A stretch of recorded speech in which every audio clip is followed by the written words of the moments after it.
Okay, good afternoon, and distinguished guests, and friends from the membering country of the PEMNA, and special thanks for the host country, Minister of Finance of Korea, and to give us the chance to meet face-to-face after the quite long isolations.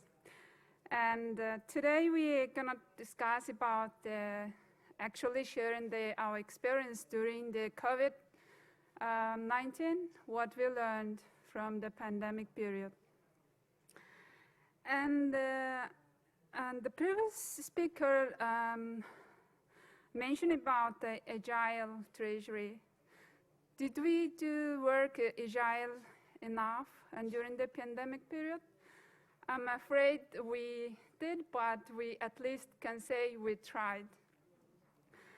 And yes, the Agile cash management we taken and during the pandemic, and Agile budget execution, and also improved the transparency. And the screen, you can see the Treasury activities of the Mongolia. On the upper side, we covered these activities according to the budget law, the cash management and disbursement and payment settlement and internal control and reporting and transparency. And the bottom side, the Agile Treasury needs the good and fast decision and the remote access for the service in terms of the providing the public services for the citizen level and also the budget enterprises level.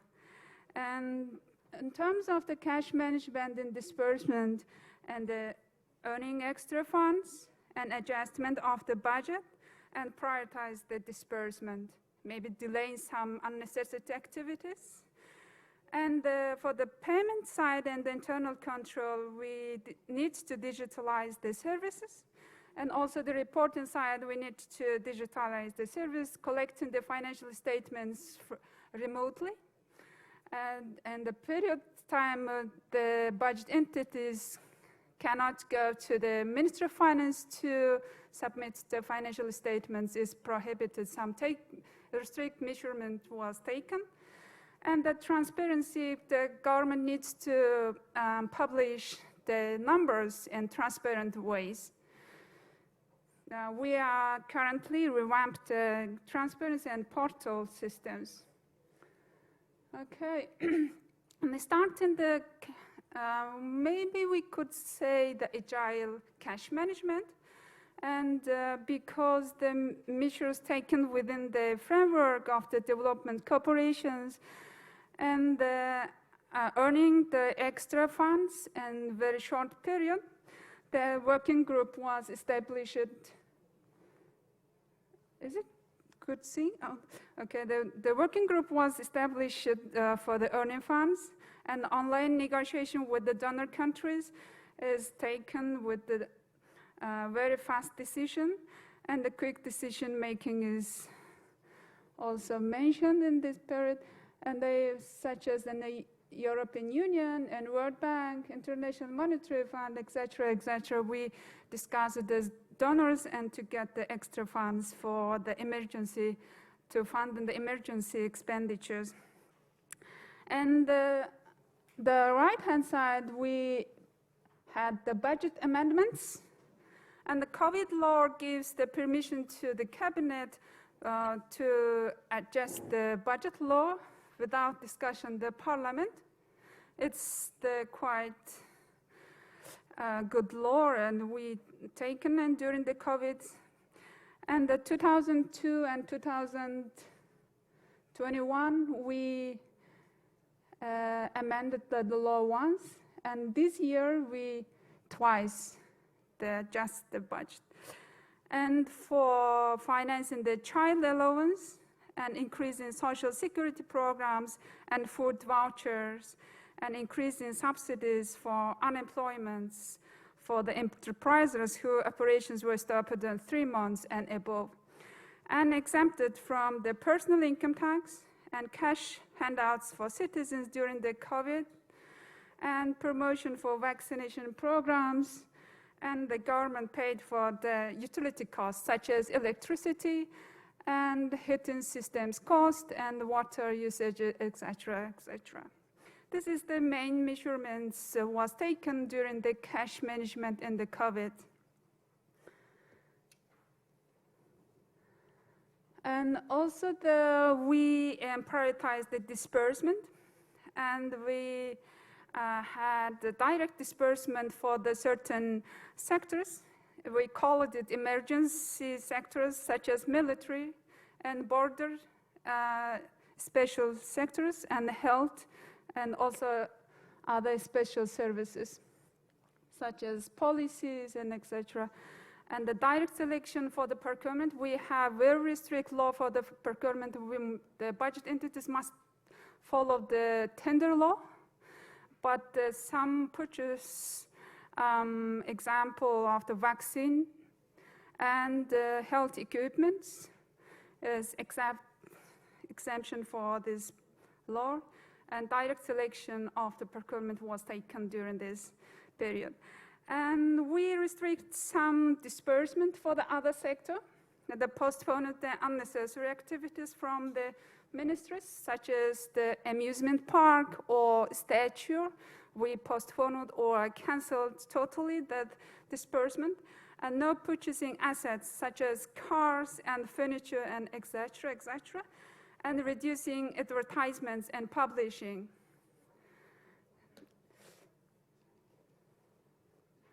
And now we are shifting to the digitalization of the Treasury activities for providing the remote access to get the public services virtually. And on the national, we have a very ambitious strategy for the digitalization, and the government set that 6 goals to achieve the digital nation, much learned from the Estonian case. And the digital infrastructure and e-government, cybersecurity, digital literacy and inclusion, innovation and production, and national development accelerator. These 3 goals set by the government. Now we are more focusing on the digital government, how we take it on and how we transform into the e-government. And here is the main pillars of the e-government. And as you can see, the legal framework and change management and technology. The case of Mongolia, we set the quite good framework of the legal environment, modeling by the Estonian case, and change management structure, also modeling from the Estonia. And such as we passed the main laws by the parliament, which called them law on public information, law on personal data information, law on electronic signature, law on cybersecurity. This main law is passed by the parliament. And the below side, we built after quite good structure for the digitalization in terms of build after e-government. In the parliament level, we have standing committee on innovation and digital policy. And government level, we have Ministry of Digital Development and the Communication. And implementation level, we have e-academy. And legal framework and change management is already set. Today, I focus on more technology side, how we take on technology in transforming and the digitalization of the Treasury. Currently, we are focusing on the 2 main projects, starting from the payment and settlement and reporting side, and also the transparency side, and extending tax collecting channels, introducing the e-commerce and card reading machines to collect tax collecting in agencies. And the second one is developing web-based Treasury portal systems which allow the remote access to get the public service. we developed the card system cooperated with the Central Bank of Mongolia, and also we developed several systems in which call them batch transaction systems. And during the COVID, the cash handouts that the authorities and government leaders want to disperse the cash handouts within a week. Only 3 days or 4 days they want to disperse the cash handouts, and we luckily did it in a week because we already introduced the batch system and cooperated with the Central Bank of Mongolia. And in the screen, and we introduced it in the card system, which connected to the verification system of the budget entities, and to reflect each invoice in the relevant treasury accounts, and also introducing the e-commerce using the QR code and digital wallets, etc., etc. And here is the expenditure side for the Treasury. We need to receive the execution orders from the budget entities by remotely. And we able to, and yeah, currently we are developing the system and we are ready to launch starting 2023, and the next year, next fiscal year, we are ready to launch the system. What we did until today, we introduced the web-based portal system to receiving the electronic transactions from the budget entities, and also we introduced the e-signature system, and to provide the interconnection, we developed a lot of the APIs with the other budget entity systems, such as the civil servant system, other national registration systems, and etc., etc. We connected necessary systems. And the project overview is who does the portal system service? The budget entities, treasury staffs, and other government institutions officers. The system has billing models based on tax information system, and expenditure model, and reporting model, obligation and commitment control for make sure and optimize the cash management of the Treasury, collecting information of the future requests for the expanding from the line ministries, and more for better forecasting for the cash management. And revenue model, we called it the debit transactions, to collecting the transactions based on some rules. And budget control model, we using this model for the disbursement. Yes, we have some extra information on that. I already mentioned, and skip. And the e-signature system is connected to this civil servant systems, which I mentioned earlier. And then we introduced the system already and ready to launch. And somehow we using this signature approval system into payroll system. All budget entities use this e-signature currently to execute the salary.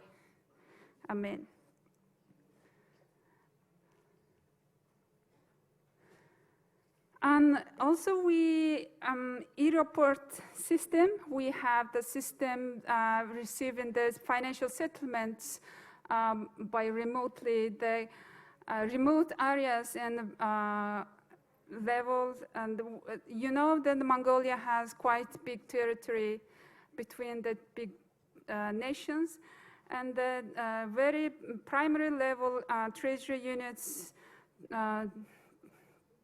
don't need to go to capital city to submit the financial statements. They are able to submit the financial statements through the system 100% remotely.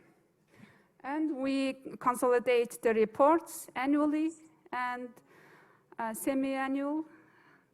And we we can retrieve the consolidated reports from the system and send to the cabinet and to discuss. And also we introduced the learning management system. The system provides the knowledge and learnings virtually. All Treasury staffs and budget entity staffs visit that websites and can learn what's the new from the PFM reforms and also the digitalizations of the Treasury. The all video contents is published here, and new learnings is able to get from this site. Because the COVID classroom activity is prohibited very strictly, and we can't reach each staff to learning new things. And here is some transparency activities we have done since 2015. We have the transparency law, which called the glass account law. Initially, we launched the glass account platform in 2015, and since that, we haven't updated that portal. And luckily, thanks to the World Bank and international organizations, the project funded by the World Bank, and we able to revamp the portal system, introducing the open standards. And that portal provides the annual executive budget information and budget proposals and enacted budget, media review, in-year annual budget execution, audited annual financial reports, etc., etc. And yes, the users and even in the public side, the citizens visit to this site and construct their own table with the CSV and JSON format. And this is a quite developed formats comparing with the old one. We are ready to launch this portal in next fiscal year, actually in 2023. And yeah, we tested that platform and revamped totally a new vision. Yeah, we published the citizens booklets for providing the PFM informations. And if you scan the QR codes, just quickly throw out the websites. And we taken the campaign and facilitate participations, including the high school students, essay writing competition, and MOF mentorship programs and coaching tech programs. And yes, we are reaching for the public and trying to hear in the public voices.